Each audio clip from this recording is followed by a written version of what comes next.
Welcome and welcome back to my book channel. My name is Lauren from Lady Lauren Explorer. Sorry, I'm still getting used to getting back into videos again. It is a very dreary day. It's raining right now where I'm from. So sorry for the light situation, but I want to talk about The Power Brothers by Cassandra Robbins. This has power and rule in it. This is my cover to cover special edition. It's so elegant and I just love how this is. Love it. And also the pages are glossy, so I love that too. But we're gonna talk about Power first because that's the first book in it. This is a taboo, forbidden age gap romance. So we have both of them are dual perspective. So we have our hero. It starts off in his paragraph, well his chapter, which is very crazy how he is. So he talks about how he's waking up with his fiance and how fake she is, but whenever she gets very mean, it makes him hard. But when she's trying to please him and tries to be seductive, he gets soft. And how they have a very open relationship. They all have both have slings on the side.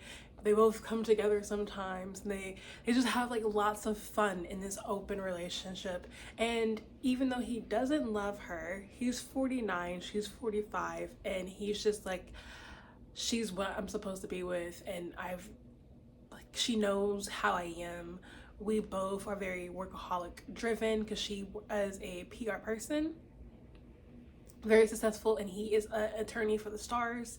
So they're both very alphas, and it works. They don't love each other, but it works. He then gets told that his fiance's daughter is going to be staying with them for the summer, and he has never known about this daughter, so he's taken aback. He also comes from even though he is how he is, he comes from a very loving and supportive family, so he can't understand how this woman, his fiance, can go throughout her entire period of them dating and being engaged without telling him about her daughter.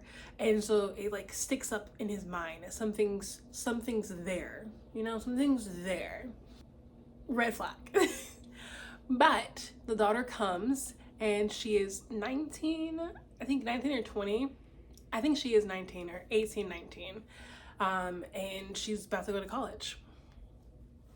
So he sees her and is an instant attraction. He even says that later on in the story that he knew that he was going to spice her up the day he saw her in the kitchen in her legs.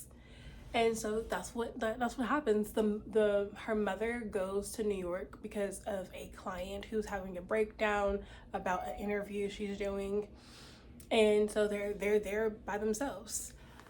He's away. He goes to the meeting, and she's like, you know what? I'm gonna bring my boyfriend over. We're gonna finally do it. And he comes over, and they are in the living room. She's about to get tongued down there, He walks in and he's like, have this boy get out of here. The boy runs out, apologizes, and then he decides to slide in. And that starts their whole entire relationship. This is erotic. There's so much spice in here.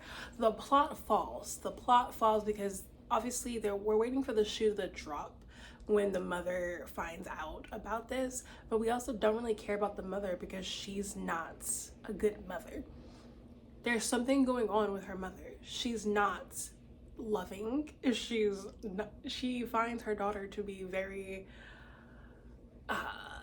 like a pet. You bring them out to show off and then you go somewhere else. Like, they can go somewhere else and they come bother you when they want something, and then you can be like, no, I don't want that, and to have like get a pet sitter or something. And it's just weird how her mother treats her, which is very bad. But we're all waiting for the shoe to drop that the mother finds out about them messing around. And this is my problem with these two stories together. I will then bring up Rule. Rule is slightly forbidden as well, because in Rule we have a dean and a student. Well, he's about to become a dean, so he's a professor right now, but he's like literally, all he needs to do is wait for the announcement, and then he'll be the dean of this department. And the student is his ex-girlfriend's little sister. He meets her because she arrives to class late because of her sister, and instantly he's like, I want her, but I can't have her. This can't be. And then he sees her again, and he's just like, I have to have her. And it changes his whole entire personality. They both do when they meet their one. And that's what I don't really like about this, because it's only her mentality. Like, that's their chosen one. But like, throughout their whole entire lives, because they're like 40s, they're in their 40s, throughout their whole entire lives, they've been about, you know, money bags and women, multiple women. They don't really care about the women like that. Like, they do relationships, but they don't really do relationships. Then all of a sudden, this one instance, and you see this one woman, and you're just like, I want to be monogamous. Like, I have to have this person. I have to have them be mine forever.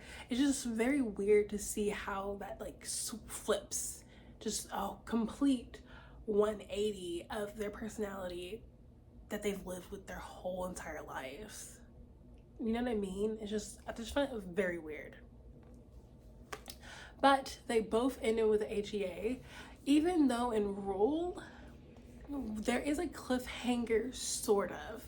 So, and it comes back to the first book, dealing with the daughter and her mother. So her mother gets brung up in the last two sentences of this book, and then you're just like, so what's going on?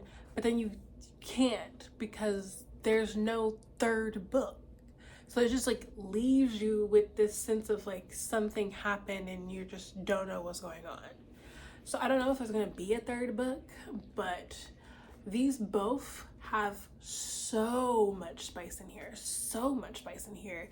It's completely spicy. I'm talking about humiliation, voyeurism, like so much. Like, the plot is 10% and 90% is just spice. So if you want to read that, this is for you. I would reread both of these if I was in a reading slump, because of how spicy everything is. It would probably get me back into like, oh, I want to read more, I want to read again. But the plot didn't bring me anything, except for make me annoyed about the last two sentences in Rule. But yeah, I like this. I like this book. It's so cute. So I hope you enjoyed this like very fast and quick review of Power in Rule by Cassandra Robbins. My name is Lauren. I post Tuesdays, Thursdays, and sometimes Sundays. So please be subscribed so you can get notified when I have uploaded a video. And follow me on all my social medias. I link down below. And I will see you all in my next video. Bye!